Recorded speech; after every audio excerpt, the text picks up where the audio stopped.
অবনতি হয়েছে কক্সবাজারের সামগ্রিক বন্যা পরিস্থিতির। 2 দিনে টানা ভারী বর্ষণে কক্সবাজার শহরে সৃষ্টি হয়েছে জলাবদ্ধতা। কক্সবাজার জেলার 9 উপজেলার অধিকাংশ গ্রাম 2 থেকে 3 ফুট পানিতে তলিয়ে গেছে। গতকাল থেকে আজ পর্যন্ত কক্সবাজারে 436 মিলিমিটার বৃষ্টিপাত রেকর্ড করা হয়েছে। এর আগে 2015 সালের 24 জুন এই জেলায় 467 মিলিমিটার বৃষ্টিপাত রেকর্ড করা হয়। এদিকে দেশের দক্ষিণ পূর্বাঞ্চলের 8 জেলায় বন্যার কথা জানিয়েছে বন্যা পূর্বাভাস ও সতর্কীকরণ কেন্দ্র।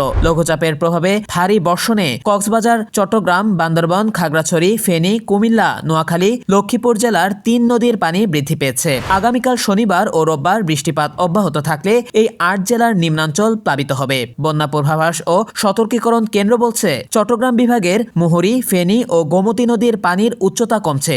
অপরদিকে হালদা, সাঙ্গু ও মাতামুহুরী নদীর পানি বাড়ছে। বাংলাদেশ ও প্রতিবেশী দেশগুলোর আবহাওয়া সংস্থাগুলোর পূর্বাভাস অনুযায়ী দেশে এবং উজানে ভারী বৃষ্টিপাতের প্রবণতার পরিপ্রেক্ষিতে আগামী 2 দিন চট্টগ্রাম বিভাগের নদীগুলোর পানি বৃদ্ধি পেতে পারে এবং চট্টগ্রাম, কক্সবাজার, বান্দরবান, খাগড়াছড়ি, ফেনী, কুমিল্লা, নোয়াখালী, লক্ষ্মীপুর জেলার নিম্নাঞ্চল প্লাবিত হতে পারে। তবে বরিশাল ও খুলনা বিভাগের নদীগুলোর পানি স্থিতিশীল রয়েছে। বাংলাদেশের দক্ষিণ পূর্বাংশ ও তৎসংলগ্ন উত্তর পূর্ব বঙ্গোপসাগর এলাকায় একটি লঘুচাপ সৃষ্টি হয়ে বর্তমানে তা একই এলাকায় সুস্পষ্ট লঘুচাপ আকারে অবস্থান করছে।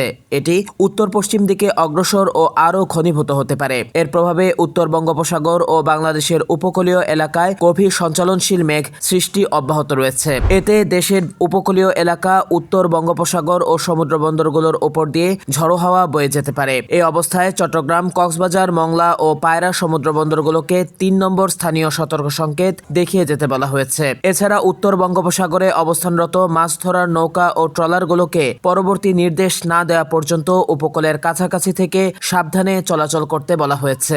এলাকার লোকজনকে নিরাপদ আশ্রয়ে সরিয়ে নিতে উপজেলা প্রশাসন থেকে স্থানীয় ইউপি চেয়ারম্যানদেরকে নির্দেশ দেওয়া হয়েছে। এছাড়া পাহাড়ের ঢালুতে অবস্থান করা লোকজনকে সরিয়ে যেতে নির্দেশ দেওয়া হয়েছে। সরেজমিন দেখা যায়, লক্ষারচর ইউনিয়নের নলবিলা এলাকায় বন্যার পানিতে শতাধিক ঘরবাড়ি পানিতে তলিয়ে যায়। এতে বয়স্ক ও শিশু ও নারীরা বিপাকে পড়েছেন। কাছে সাইক্লোন শেল্টার ও স্থানীয় লোকজনের বিল্ডিংয়ে অনেককে আশ্রয় নিতে দেখা গেছে। তবে শুকনো খাবার ও নিরাপদ পানি নিয়ে তাদের দুশ্চিন্তা রয়েছে। গত 1 সপ্তাহ ধরে ভারী বর্ষণ ও পাহাড়ি ঢলে চাকরিয়া ও পেকুয়া সহ জেলার 7টি ইউনিয়ন প্লাবিত হয়েছে। এতে ক্ষতিগ্রস্ত হয়েছে অন্তত 5 লাখের বেশি মানুষ। আর পাহাড় ধস ও ঢলের পানিতে ভেসে গিয়ে মৃত্যু হয়েছে 20 জনের। বন্যা ও পাহাড়ি ঢলের পানিতে জেলার 15,500 হেক্টর জমির ফসল নষ্ট হয়েছে। এছাড়া 1800 চিংড়ি ঘের এবং 1700 মিঠা পানির মাছের ঘের বন্যার পানিতে তলিয়ে গেছে। সড়ক বিভাগের 59 ও এলজিইডির 89 কিলোমিটার রাস্তা, 47টি ব্রিজ কালভার্টের ক্ষতি হয়েছে।